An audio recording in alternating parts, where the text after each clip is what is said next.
What's up, y'all? It's your girl Sakina, and I'm back with another review. This is my review for Karen's first day out, fresh out of jail, Real Housewives of Potomac special.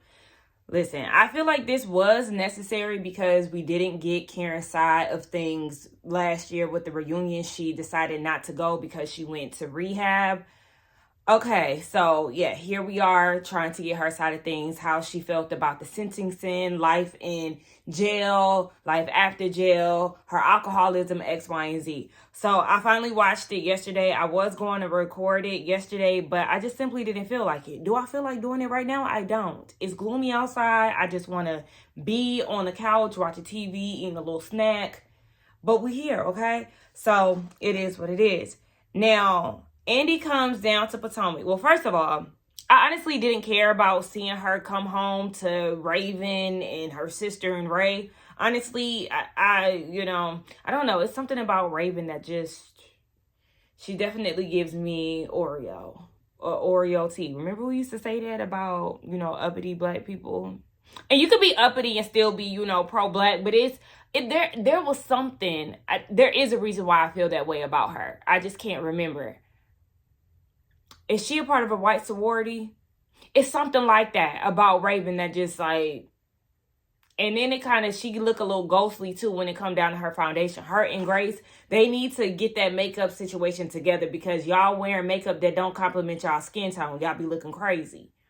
So yeah, I really don't care too much about that. But yeah, them braids that she came in with, Karen, you mean to tell me that these ladies took out their extensions to give you something for your hair, but then later on you said that you loved being in your natural state, and when it come down to it, you would be in your all white. I said, so why don't you start now? But I'm jumping ahead a little bit. Like, girl, okay, so they all just so happen to have honey blonde extensions and put them in your head. Girl, do they even do that? Because, I mean, granted, I did spend a weekend in jail. They let you do all of that in jail? They let you keep your hair? Because I thought that they, really do strip you down. You don't get to keep the extensions and stuff in your head. Okay, so anyway, she said Andy comes to Potomac. Okay, I think this might have been his first time pulling up to Potomac. So, that was pretty much a big deal. I will say that Karen looked great. When she came down them stairs and she had on her little outfit and her hair, her makeup, she looked really, really good. We already know. What's her hairstylist name? It's something the doctor or whatever, baby. I know he was on call, okay? Came quick with the unit. But Karen said that she was questioning why 20-year-olds was in there.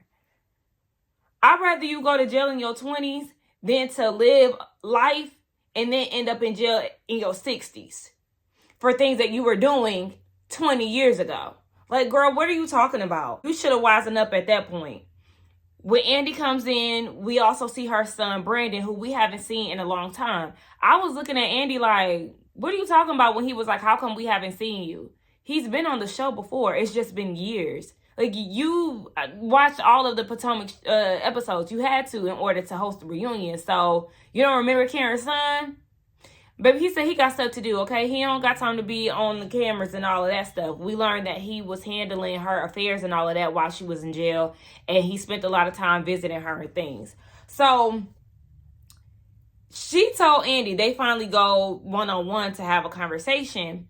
And she said that they were trying hard to keep her out of general population. Girl, you're not high profile. You're not Michelle Obama. So I'm not understanding why they would go out of their way to keep you out of Gen Pop. And according to her, she wanted to be in there. She wanted to be amongst the people because she felt like she could be the voice of the young girls. Okay, she wanted to learn a lesson as well. That was another reason why. So I'm like, well, first of all, you need to help yourself before you feel like you can be in a position to help the young girls. I understand with her being in her 60s, she's lived a life. She can give some life lessons. I'm not saying that she can't, but baby, yeah, y'all both in here together. So y'all need to be, swapping notes on how to avoid this. She said that she doesn't look at her phone. She doesn't really like to be in it these days. I say, yeah, because you don't want to get to searching your name and seeing what the people are saying about you. Because a lot of people did tear you up in regards to you sitting there lying and saying that you was going to be vindicated and acting as if you didn't act the way that you acted on that body cam footage. So I feel like, yeah, that's just a way for her to avoid the situation and not take accountability. Speaking of the body cam footage, they did get into that. She said that she didn't watch it and she had Ray not watch it too. She had Ray avoiding it. I'm like, you had Ray avoid watching it. And so you expect me to believe that Ray has yet to see the body cam footage? As if Raven and Brandon hasn't seen the body cam footage in which we learned that they did see the body cam footage. You mean to tell me that they didn't show their dad? I know that that's not Brandon's dad, but you know what I'm saying. So nobody decided to show Ray, the husband, the body cam footage. I don't believe that. I think that Ray is fully aware of it. Hell, he was there, so he knows exactly how you were acting, regardless if he's seen it or not. But I mean, he could still see how you was acting once you left from him and you was in that damn car with your wig slide and asking, do the cop know who you are? No. Y'all hear? They was like, there was throw up in the car. Girl, you was doing a lot, Karen. She had throw up in the car. We already know that wig was sliding back.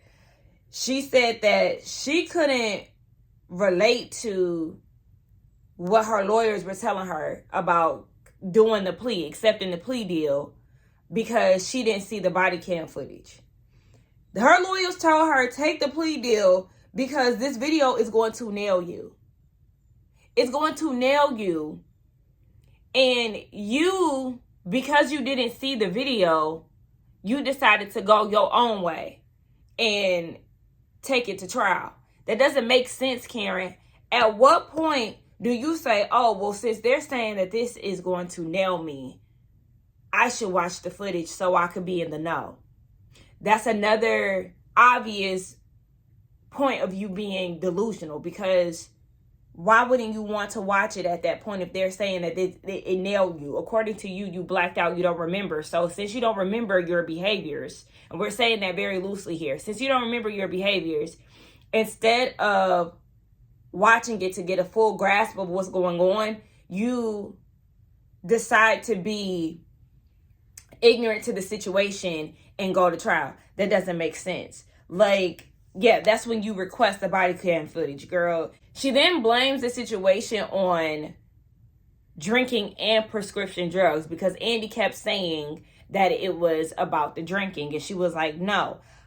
And so then he asked, like, when's the last time you had a drink?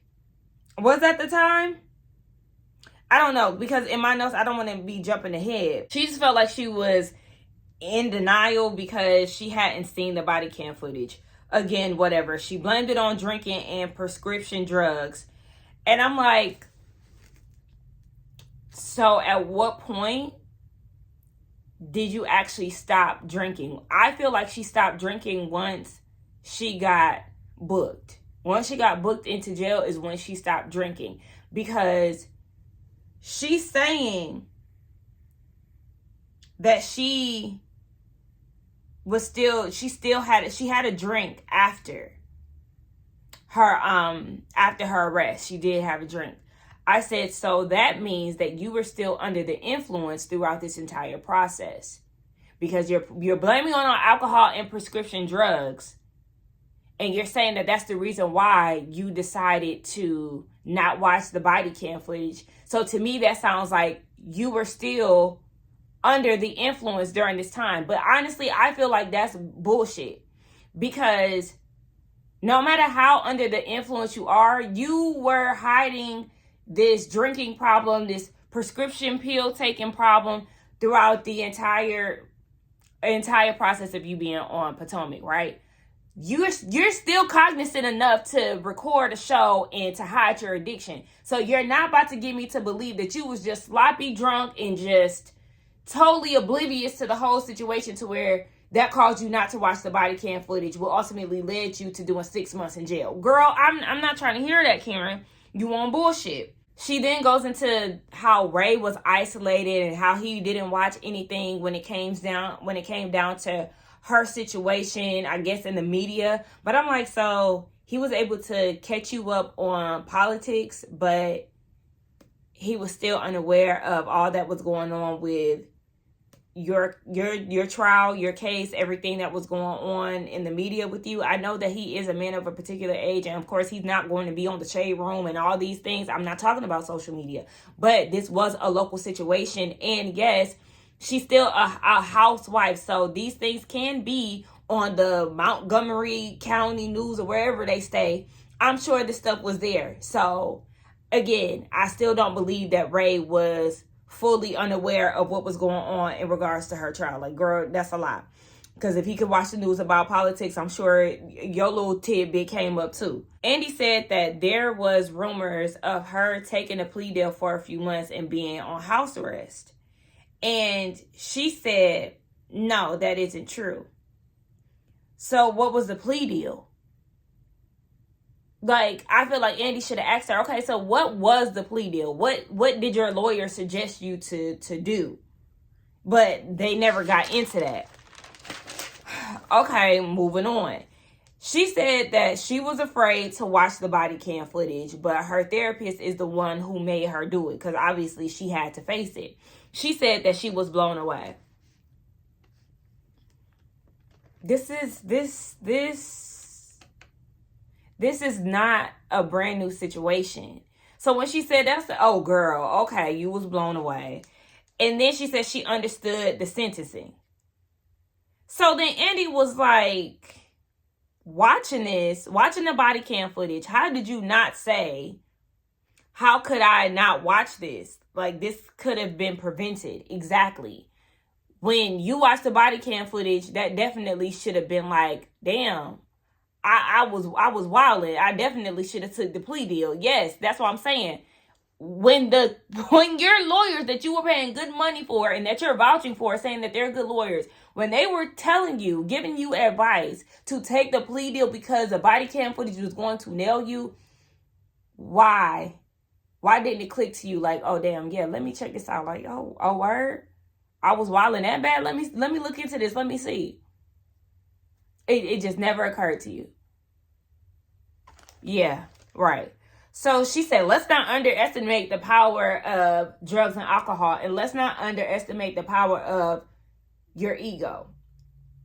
You thought that you were invincible. You thought that you were untouchable. You thought that you were recognizable, and that was going to get you off the hook. And it didn't. Because you being in this Bravo world, baby, you're not necessarily global. Yes, they might know you across the pond and things, but baby, you ain't Michael Jackson. Okay? Again, you ain't Michelle Obama, baby. You're not Bill Gates' wife. Okay? Miss Black Bill Gates. Like, you're not going to be able to just get away with shit. This is the same person, again, who asked the police, do you know who I am? Like, come on, Karen. You think you bigger than the program, and this definitely humbled you. So she said that she couldn't believe that it was her. Okay. Andy asked her about the whole Thomas Jefferson concubine comment. She said that was nuts and that she didn't know that. Like, girl, again, this is a lie. The streets have been talking. The streets literally have been talking about your alcohol problem throughout your time of being on the Housewives of Potomac. Again, this is not a one-off situation. So for you to be so shocked at your behavior, I don't believe it. I don't believe it. Especially because the more you talk, the more it's like, yeah, you've been doing this. So this is literally nothing new. So she said she had no idea how sick she was. She blacked out. And that she's now very sober and doesn't drink. You're only very sober because you've only been out of jail for what, a week at that point? Like, and I know in jail, you know, they be making them little concoctions and all of that stuff, but it's like, you wasn't that deep in the game yet to be making toilet wine and all of that. So, I mean, and if you was, then girl, you really, really got it bad. But yeah, you're only drunk. I feel like we need to ask you this some months down the line when you really get acclimated back into, you know, being in the real world again. I don't know. But she said that she was devastated for her kids, and her kids felt that she had a problem 20 years ago. Your kids had a feeling that you had a problem 20 years ago, and you didn't try to, get that together. She said that Ray said that she needed to get it together too 20 years ago. And that's when she went to the doctor, and the doctor said that she was all good. Girl, what? So when you went to the doctor, I would have asked this. When you went to the doctor, what did you go to the doctor for? Did you admit to them that you have a drinking problem? Did they try to get you into a rehab? Like, what is it that you did at that point of going to the doctor? Because, baby, you can go to the doctor and, tell them whatever and, just to get Ray off your back, just to get your kids off your back. So what was the doctor visit? Like, what did it entail? Because at this point, I just feel like you just saying anything. I'm guessing she told them that she was depressed or whatever, because that's when she got on prescription drugs. And she said that she started double dosing when her parents passed away. So Andy was like, well, what were you on? Like, what was the prescription? Oh, I can't say that. What? She can't say what it was. And so Andy is looking at her crazy. Like, literally, Andy is looking at her crazy the entire time. And then she finally says it was antidepressants, but basically she can't say the name of it. Girl, that's all you had to say. I was on an antidepressant. Nobody's asking you to say, oh, yeah, I was on Ozempic. Even though, obviously Ozempic is not an antidepressant. I don't do prescription drugs, so I don't know the names, okay? But, yeah, I'm like, just say that. I don't like when people overcomplicate things when we're talking. Just speak. Speak very plainly, because you dancing around questions and avoiding stuff is going to make me feel like you're full of shit, because you just can't say what it is. So she said that she could get sued for listing the prescription. How? Are you getting it under the table or something? Is it illegal? Could it come back to your doctor and they can lose, their license? Like, is it license? Degree? Whatever. Okay? I'm sleepy, so don't come for me. But yeah, I'm just like, girl, you doing too much, and this is just making you look even more like a bullshitter. So Andy is like, how did this whole thing manifest? Like, how much were you drinking? She said it wasn't the drinking, more of her self-medicating and doubling the dose. And again, Andy is looking at her crazy. She said that it wasn't so much of the drinking that called her. Andy said, but it called you that night. Bloop, okay, like, stop playing, Karen. You This is what makes people feel like you're still full of shit, and that you still haven't fully grasped the concept of what you did that night, and just the concept of you being a drunk ultimately, because you can't just say shit for what it is. So she still doesn't want to just say that it was the drinking. She's saying it was a mix of the pills and the prescription. And of course, when you, I said pills and prescription, it's the pills and the drinking. And of course, when you mix those things, it definitely makes a nasty cocktail. And, you can definitely do some things that you may not have done if you weren't under the influence. So I'm not negating that fact. But again, she is trying to steer very clear of the drinking alcoholic allegations. So I'm like, at the end of the day, Karen, the girl said that you was calling them at the wee hours of the night, talking shit, spilling your business and all of that. You called Robin, somebody that you don't like. You was calling her in the middle of the night. Like, what? You was calling a dizzy bitch in the middle of the night to tell her your business because you drunk.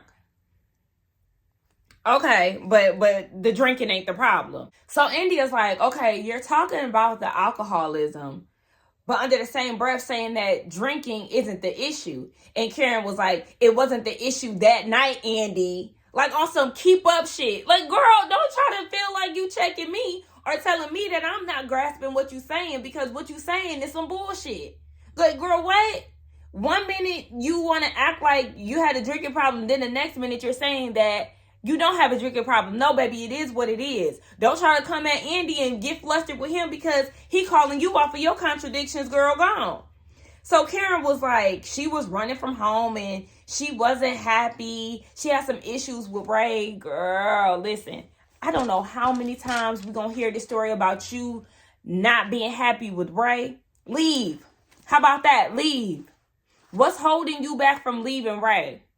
You still got a good 20 years of youth in you. Ray want to go retire in Florida. You can have eye candy. You can do all of this. Ain't you the breadwinner in this situation anyway? What is holding you back? The length of the marriage? Is that the reason why you haven't left Ray yet? I don't want to keep hearing this story from Karen. I don't want to hear another season of her crying and complaining and using Ray as an excuse as to why she's not happy, baby. Find your own happiness. Figure it the fuck out, because nobody is making you stay. I'm sure Ray had a good vacation of you being gone. He probably ain't have to get up in the middle of the night disrupting his sleep to come get your drunk ass with throw up all over the hood of your car. Like, girl, what? No. So then she gonna say her and Ray was going at it and the kids were gone. The house was a tomb and she wanted to escape her own happiness. I don't want to hear her say shit about them kids being gone because them kids been gone. What year of college is Raven in? And Brandon is years older than her. So, girl, save it. Again, just any excuse for somebody to pull out the world's tiniest violin. I'm not trying to hear that shit. Shut the hell up. Leave them or don't. But we don't want to keep hearing that as an excuse to your unhappiness. Girl, what the fuck do you and Ray even got to argue about? Like, literally, what is it? You want to go out and have a good time? He want to sit in the house and watch TV. Like, girl, you gonna have to give us some more insight. Oh, I guess that one year they did have that counseling or whatever. Child, listen, nobody give a fuck at the end of the day. Like I said, put up or shut up. So then she said that she is happy that she didn't hurt anybody in the accident. And she said that she doesn't drink and drive. Hello. What do you mean you don't drink and drive? What do you mean by that? You literally have 4 DUIs. So then Andy said the same thing I said, because I put that in my notes. I said, you got a DUI 4 times, ma'am. Like, what are you talking about? So then that's what she said. Look, I tapping on the dang on screen. I'm messing up the lighting. So she said, yeah, there was 2 DUIs that she had. One was 20 years ago. And then the other 2 incidents, they, were involving alcohol. Andy, you should have asked a follow-up question. So what happened in those other 2 instances? What were those charges then? Because it is circulating that you got 4 DUIs, Miss Ma'am. Either way it goes, it still involved alcohol, which still results in you being a damn drunk, girl. Like, what? And I need her to stop bringing up 20 years ago, because regardless of whatever, the issues that you had 20 years ago still reflects to this day. It still affects the way that you go about life today. So if it was 20 years ago and it no longer matched who you are today, that would be a different story. But here we are 20 years later and you still on bullshit and you still getting DUIs. So, baby, you can keep throwing out them 20 years. For me, it's making the situation worse for you. It's not watering it down. It's bringing more issues to the surface. Like, wow, you've been dealing with this for 20 years, girl. You really got a drinking problem. So Andy asked her about her sentencing, and she felt like she was shocked by the severity of it. She thought she was going to get 1 to 3 months, again, thinking that she was invincible. And she said that she got out early because she took responsibility, and she also volunteered working down at the AA meetings. She was leading the meetings. You was leading the meetings? Andy was me. Like, I actually was happy with Andy's line of questioning because the follow-ups were definitely necessary. He said, basically, you drunk. So how the hell you gonna lead a AA meeting when you just as drunk as the next person? And so she was doing AA and NA, which was for narcotics, the prescription pills. And she said that because she was in treatment before she went in, remember she was in treatment while the reunion was going on last year. So that's the reason why she wasn't there. So while she was in treatment, that allowed her to lead? No. And she said she was able to give life lessons to the young girls that needed to hear it. I said, Karen want to be Coleman Domingo in Euphoria so bad. Like, girl, you want to be the wise old lady who has been dealing with addiction for all these years, and now you want to try to be somebody's mentor. Girl, gone. You're not healed. Okay? This is going to be a battle that you're going to have to work through for the rest of your days, baby. You 60 plus. Okay? But you just now acknowledging your addiction, baby. So she said her and Ray worked on their marriage while she was in jail, and she had to face her demons. She realized that she stopped growing emotionally at 19. That's when she got assaulted. And she said that she doesn't blame the SA on, the situation that's going on right now, which I could appreciate. She said that she had to push the envelope to fight for sobriety. She's a human being who had an addiction. It's only been less than a year. I noticed as she was talking, she kept speaking in a past tense, like this was an issue that she has overcome. I had an addiction. This was 20 years ago. No, baby, this is still present. Because just like you said, this is a lifelong journey that you're going to have to face every day. You are a part of a group, a reality show that pushes you to get drunk and to cause a scene, for the show.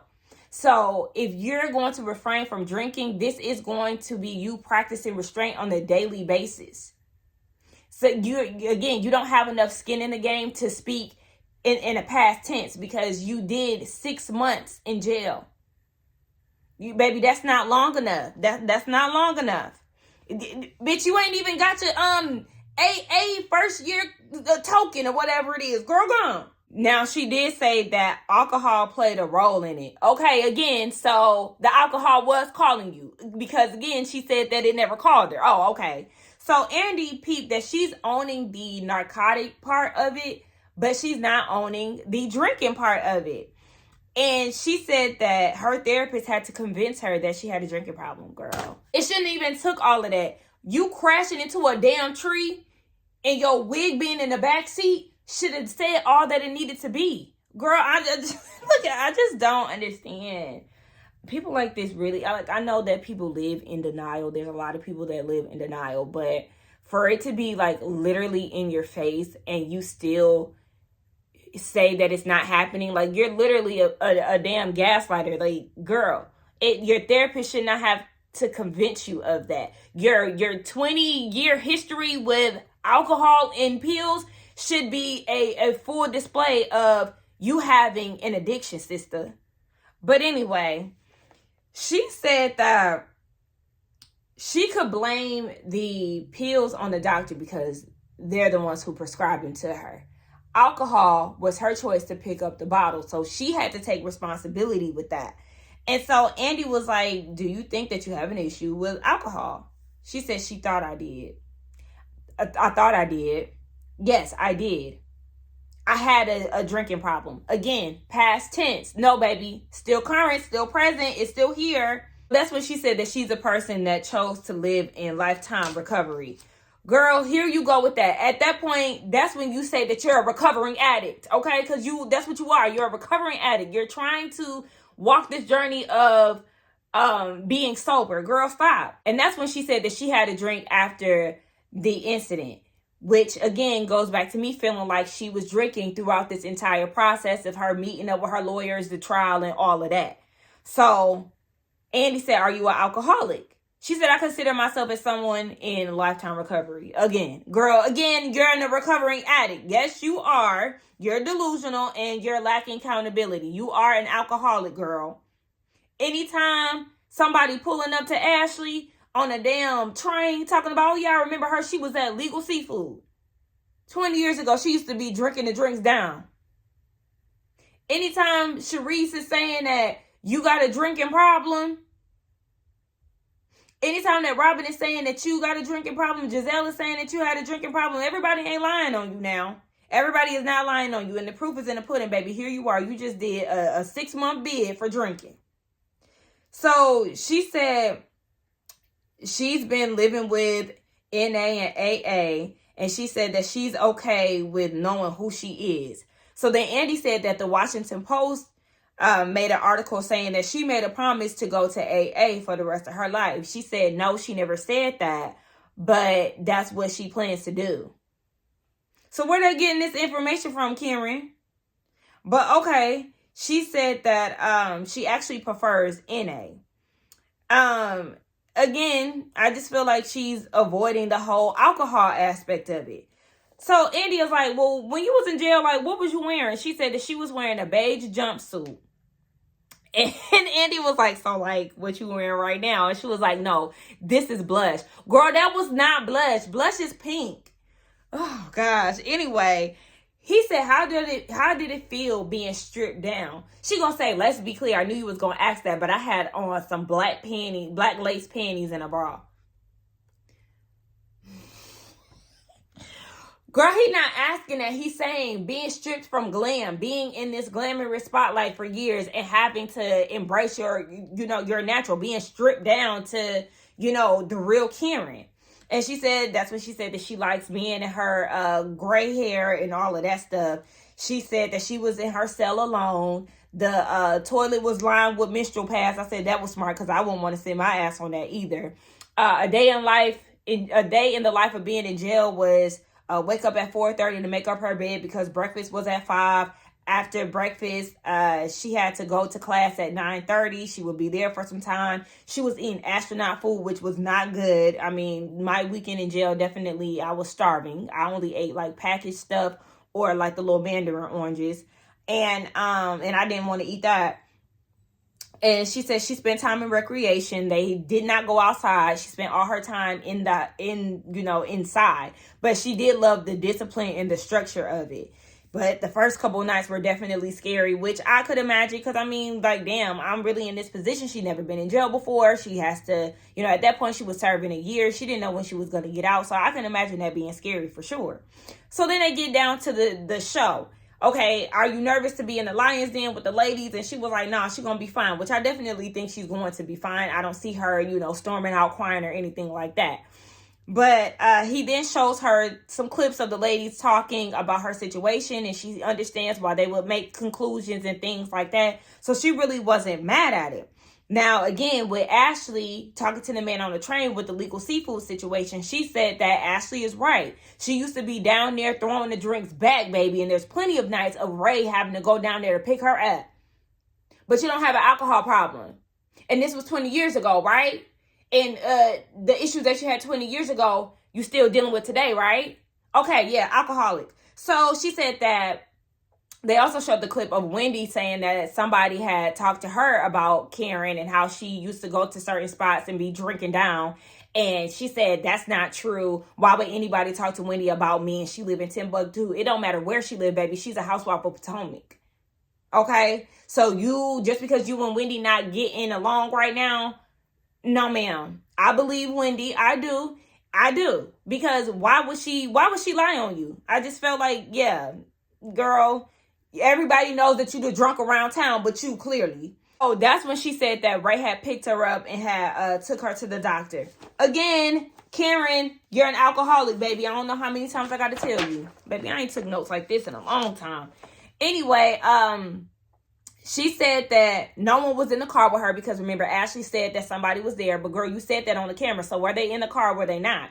I'm feeling like somebody probably was in the car with you because you said it. And she said that she blacked out. I said, okay, well, if you blacked out, how would you know anyway? Like, I mean, girl, I don't know. She's just all over the damn place. They didn't get into Wendy's issues with not being thanked. And she said that Wendy knows exactly why she didn't thank her. They have their own set of issues that they need to talk about because the friendship that they had, it deserves a conversation. Okay, well, yeah, let's get down to it because if Wendy's supposed to know why you weren't thanked, I would like to know why she wasn't thanked. Because, yeah, you thanked Andy for what? You thanked Candace. Okay, that's understandable. But why did you thank Andy and then went out your way to not thank Wendy when she was actually looking out for you? So, and I didn't like the way that they showed the clip of Wendy saying, that's not my friend. I feel like that could have been easily misinterpreted. I feel like what Wendy was seeing in the video of Karen, she was like, yeah, that is not my friend. But whatever, I guess we'll see more about that in their interaction at the reunion. She said that she feels supported by the ladies. Everybody reached out but Wendy. Okay, rightfully so. I wouldn't reach out to your ass either after you tried to skip over me, after I was the main one actually looking out for your well-being and protecting you as a friend, being a soldier and all of that shit. And you purposely skip out my name because I called you out for being fake to me? Girl, yeah, fuck you. So she said that I guess some of the viewers feel like she shouldn't be on the show. And she said, well, maybe she doesn't. She has to basically show up and, you know, deliver ultimately. And so then she said that the show saved her and occupied her time. She said that it didn't contribute. I smell a bit of cap when she says that. If you ask me, I feel like you were drinking throughout the show and you just hit it well. But you had people like Sharice, Robin, Giselle, Ashley.